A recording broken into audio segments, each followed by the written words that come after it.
네, 안녕하십니까. 신지식인 정인태입니다. 저는 국립한국복지대학교 특임교수를 역임했습니다.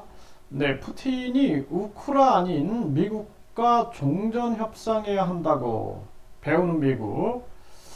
네, 이 주제로 말씀을 드리겠습니다. 네, 러시아는 우크라전 종전 미국과 먼저 협상해야 한다. 이렇게 얘기를 하고 있습니다.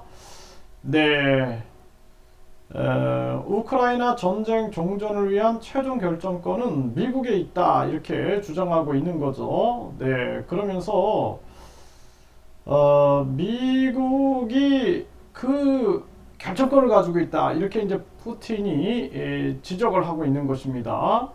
우크라이나하고는 어떤 것도 논의하는 것이 불가능하다. 네, 미국의 지시대로 행동하기 때문이다. 이렇게 얘기를 하고 있어요.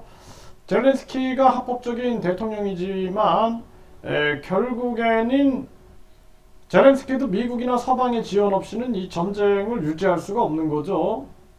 그리고 이 젤렌스키 같은 경우에도 사실상 우크라이나가 중립국으로 있었다라면은 이러한 사건이 터지지 않을 텐데 푸틴이 또 이 크림 반도를 점령했던 문제들 그리고 위협들 그러다 보니까 결국에는 이 약소국의 비국이다라는 거죠. 네, 러시아와 미국 사이에서 그래서 결국에는 우크라이나 입장에서는 크림반도를 내주고 그 러시아의 위협을 받게 되니까 결국에는 서방이나 미국 쪽으로 쏠릴 수밖에 없고 그리고 나토 가입이라든지 친러, 친서방 진영으로 움직이다 보니까 또 푸틴은 더욱더 경계를 늦추지 않는 그러한 모습이죠.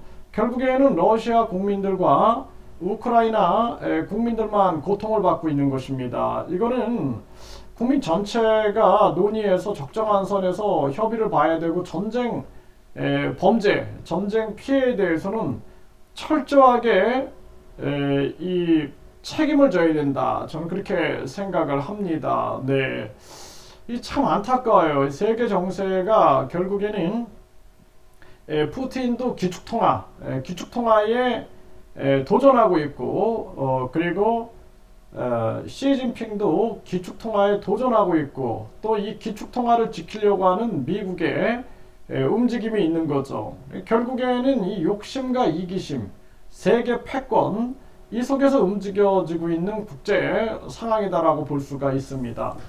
그래서 이제 한국 입장에서도 사실상 이 복잡한 국제 상황에서는 자체 핵 개발이 굉장히 중요한 그러한 사안이 아닐 수가 없다라는 것이죠. 앞으로 미국은 끊임없이 한국을 견제하게 될 것이고 미국뿐만 아니라 러시아나 중국까지 한국을 계속 견제하게 될 겁니다. 일본도 마찬가지죠. 그럼 한국 입장에서는 이러한 이 다자 외교 전략을 사용하면서 이 동북아 또는 동남아 또 중앙아시아, 아프리카라든지 태평양 여러 국가들과의 다양한 이 연대 그리고 더 나아가서는 경제 연대뿐만 아니라 정치 이러한 연대까지도 나가야 된다. 그리고 한국과 몽골의 국가 연합에 대해서는 철저하게 현실화시켜 볼 필요가 있다라는 것입니다. 국가 연합을 전개해야 된다는 거죠. 유럽 국가 연합이 있죠. 동남아 국가 연합이 있는 것처럼 한국이 개별 국가 연합 여러 나라들과의 개별적으로 한盟 국가 연합 뭐 예를 들어서 미얀마 국가 연합 이런 식으로 국가 연합을 전개하면서 국익을 극대화하고 윈윈 전략을 쓰는 거죠. 누가 누구를 지배하는 그런 전략이 아니라 그러면서 또 공동체 국가 연합 그래서 뭐 한국이나 뭐 몽골이라든지 또 같이 이렇게 엮을 수 있는 그런 나라들과의 국가연합 또 그런 거를 그런 공동체 국가연합을 여러 개를 움직여 나갈 수가 있는 거죠.